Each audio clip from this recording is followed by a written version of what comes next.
Everybody.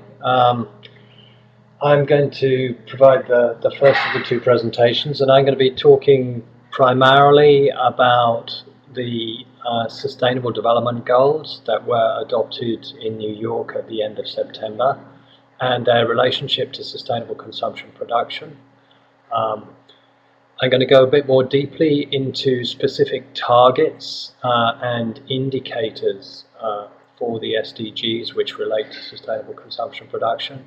And then this slideshow will end with about 4 slides on the specific example of the Asia Pacific region and some of the data needs and capacity building that may be related in that region to achieve the SDGs related to SCP, and also to develop indicators which can be used to monitor achievement of those SDGs. So the Sustainable Development Goals, of which there are 17, were adopted in New York. There is a wide range of goals in there. This is by no means all of them, but we picked out on this slide some of those that are most important from a sustainable consumption production aspect. The first one on ending poverty, the second one on hunger and food security, the fourth on inclusive education, the seventh on energy, the eighth on sustained inclusive economic growth and decent work for all, within which sustainable consumption production is very important. The ninth on resilient infrastructure, sustainable industrialization and innovation. The 11th on essentially sustainable cities. An entire goal with 11 targets in it devoted to ensuring sustainable consumption production patterns, and the means of implementation goal at the end. There are other goals on oceans and marine ecosystems, land-based ecosystems. Inequality is another very important, reducing inequality is another very important goal. Which of the goals are most relevant to SCP? So SDG 12 is on ensuring sustainable consumption production patterns, which includes those 9 targets which all relate to SCP. The first of those targets is implement the 10-year framework of programs on sustainable consumption production patterns. This capacity building framework was adopted in Rio Plus 20. There's a detailed 8-page text which lays out what countries expect from this capacity building framework, and there are 6 programs within this framework on sustainable public procurement, sustainable tourism, sustainable buildings and construction, consumer information, sustainable lifestyles and education, and sustainable food systems. We in UNEP are the Secretariat supporting the implementation of this capacity building framework, and it still has somewhat more than 7 years to run to the end of its mandate on 31st of January 2023. The interesting thing about SDG 12 on SCP is it's not the only place that SCP appears in the targets. There are a total of 13 out of 17 goals adopted at the end of September include SCP, and I've listed them all for you, some of the key ones for you, but the ones on poverty, food, energy and economic growth, in addition to the one on SCP, are the ones that we think are most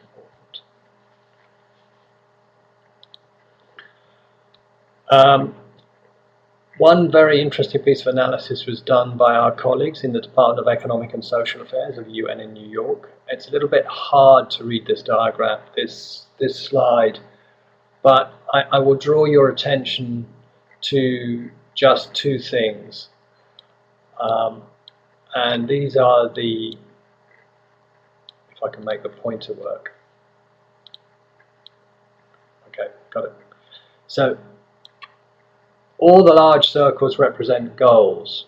The grey circle is the SCP goal, and if you see the light green circle is the inequality goal. The analysis that was done by our colleague David LeBlanc showed that you could actually link most of the SDGs through the targets, which are the small circles, to these two goals. So he essentially placed achieving SCP patterns and reducing inequality at the core of the whole set of 17 SDGs, and he wrote a paper, a DESA working paper in March 2015, which made the case for these being not just at the center of the SDGs, but the way that you could turn them into an integrated whole by focusing on their targets on reducing inequality and SCP. That combination of targets would take you a long way towards achieving sustainable development. We learned about this analysis after it's done. We believe it's extremely striking, and we hope that as we move forward on SDG implementation, more people read that DESA paper, and we embed some of the analysis into what we actually do to implement the SDGs. We ourselves produced a paper in the same month which looked at 24 targets in the SDGs and looked at how they related in the first case to the programs in the 10-year framework of programs. So on the left of this slide you see the titles of only in this case 5 of the programs. But for example, the program on sustainable building and construction will support least developing countries in constructing and running sustainable and resilient buildings. That is target 11.c of the SDGs. The Sustainable Public Procurement Program, the 10YFP, will support the achievement of target 12.7, which is promoting sustainable public procurement policies by enabling governments to design those policies. The Consumer Information and Sustainable Lifestyles and Education programs together will contribute to those two targets, 12.8 on relevant information and awareness for sustainable development and lifestyles, and target 4.7 on learners acquiring knowledge and skills for sustainable development and sustainable lifestyles. Similarly, Sustainable Tourism program will assist with goal targets 8.9 and 12b, which are policies to promote sustainable tourism and monitoring the sustainable development impacts of sustainable tourism. There are other targets in Goal 12 on ending hunger and achieving food security and improved nutrition, and in Goal 12 on food loss and waste that the Sustainable Food Systems program will support. That program will generally support resource efficiency and productivity of agriculture, as well as more sustainable food consumption patterns. We consider that reducing carbon emissions and enhancing energy efficiency is a key part of SCP. So we also think that these 6 programs together will make contributions to achieving the targets on energy, targets 7.2 and 7.3 on energy efficiency and increasing the share of renewable energy. This is a picture of the front page of that discussion paper, which is on our 10YFP website. We undertook this work in collaboration with the International Institute for Sustainable Development and the Council for Scientific and Industrial Research, the Commonwealth Scientific and Industrial Research Organisation in Australia. And we were focusing on developing a set of indicators to monitor the interface between economy, environment and society, and the resource use and waste flows that result from consumption and production activities. And we hope that these indicators will translate this set of goals and targets, the SCP ones at least, into very tangible and measurable objectives. There was a simple methodology in this document: identify those targets that contribute to making the shift to SCP patterns, identify indicators which build synergies and complementarities between the selected SCP-related targets and which have a transformative potential for sustainable development, and also an initial assessment of data availability and the additional data required or new indicators required to measure progress towards these goals and targets.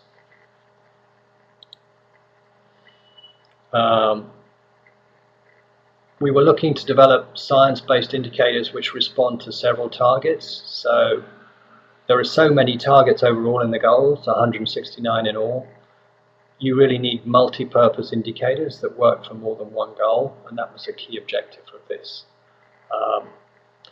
of this document. We screened possible indicators against the following properties and objectives. I won't read them, but it's just to show you the set of criteria that we developed for developing effective indicators.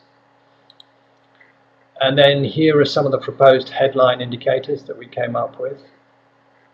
For example, domestic material consumption, both the absolute and the per capita values, and material footprint, absolute and per capita values. These would measure progress towards target 12.2. Then national material efficiency and national energy efficiency, which is really about decoupling economic activity from resource use and environmental impact. Those would help measure targets to goals 8.4 and 12.2. And in the case of the energy ones, targets 7.3, 8.4 and 12.2.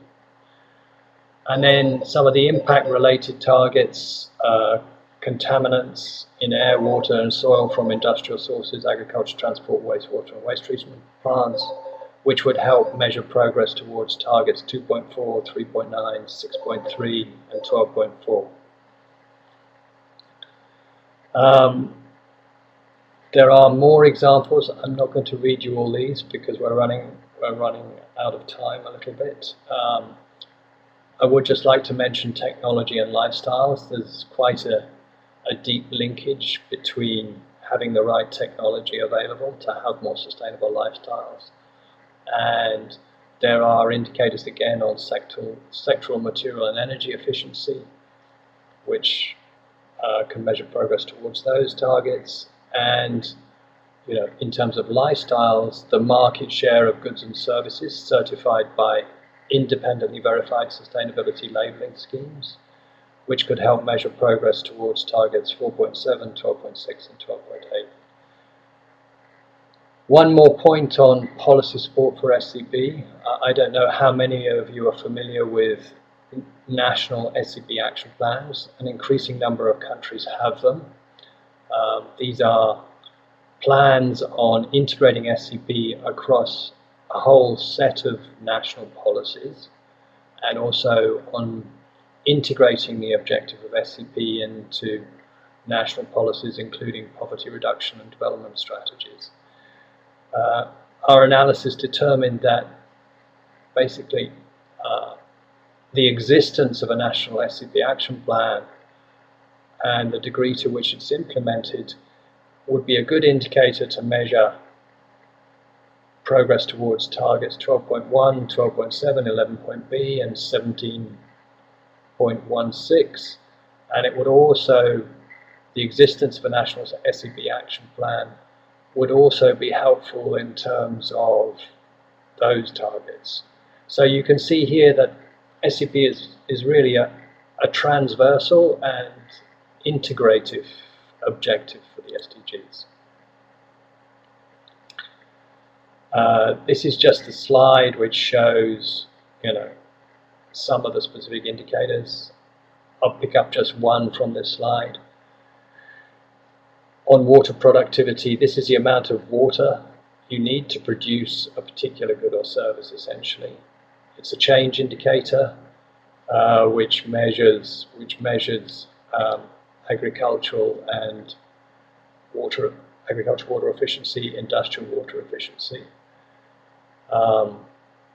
It can be used in sectors, and you can actually measure total water efficiency in that sector. There are quite good data for this, at least in OECD countries. That's not necessarily the case in all developing countries. And this indicator would be useful in achieving targets 6.5, 6.6, 6.8, and 12.4. My last 4 slides relate specifically to Asia Pacific and a publication that was produced under Switch Asia, Indicators for a Resource Efficient and Green Asia. And this was work that started in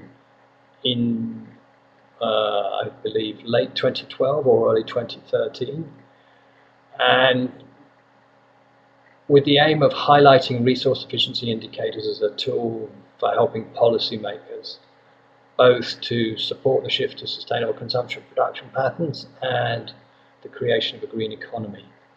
The work was based on a comprehensive database of indicators from 26 countries in the Asia Pacific region, and a time series of 40 years of resource use, which is now available on this central UNEP website, UNEP Live, which has an enormous amount of information on the SDGs and a great deal of data relating to all the SDGs, including the one on SCP. Here is just one part of our analysis in that document on resource efficiency indicators for the Asia Pacific. It gives you an idea of the total national footprints of material use in countries. These are the big circles at the top of the diagram, and then if you move down, you can see there in the circles further down the percentage of that material footprint that's accounted by particular sectors. So, for example, in China, 41% of the material footprint is accounted for by the construction sector, by their construction sector. In Bangladesh, 50% of the material footprint is accounted for by the manufacturing sector. So this kind of analysis in your country can give you an idea of where you need to focus your effort on SCP indicators. What's the biggest material footprint where being more efficient, what's the sector with the largest material footprint, and thus where more efficiency could save most in terms of resources and reduce pollution. So the fact that that data exists is a huge advantage, and we hope that this is going to be used going forward as the SDGs are implemented. There is a useful video to watch at this website, which gives a more accessible introduction to SCP indicators than the one I'm giving you now. So we would highly recommend this very useful piece of communications materials for you, but also for your colleagues and hopefully even your family, so that they could really get into this extremely important issue in a slightly easier way. And then the last slide is just some initial ideas on country responses to the existence of SDGs. We've never had anything like the SDGs before. They're truly comprehensive. They cover all aspects of sustainable development. They have 169 targets in them, and they cover all sectors. They should change the way we collect data on economic activity, so that that data is largely economic at the moment. It needs to have far more social and environmental elements in it if it's to guide, if we're to understand the current situation and develop the indicators that will guide us towards sustainable development and the specific goals and targets. So this means that countries need to start doing certain things, like a national SDG data assessment. What is the data you need to define where you are now from where you will have to move to sustainable development? The UNEP Live website I've mentioned will help you with that, because it includes SDG targets and indicators for environment and climate. And UNEP Live is available to you directly, and we think it will be an important tool for the region. National statistics offices need to engage more in this. To date, they've been collecting more conventional economic-based data and some social data. More environmental data, more cooperation with environment ministries in this regard is required, so that national statistics offices will actually be able to collect the data we need to guide us towards sustainable development. It might be an idea to develop a regional trust fund for data and statistics, which would help with this task. And I think just one more point. This acronym NRS refers to National Reporting Systems, and when you have a national reporting system at country level, it will provide a one-stop shop for government to report on environment and climate change SDGs when they make their reports on achieving those sustainable development goals. There is also the geoprocessing unit, which can also provide an analytical component for regional SDG reports. So that is the end of my slideshow. You can see our websites here, the one for the 10YFP and the one www.scpclearinghouse.org, which is the global SCP clearinghouse. That's my name, and you can reach me through the Secretariat email. Thank you.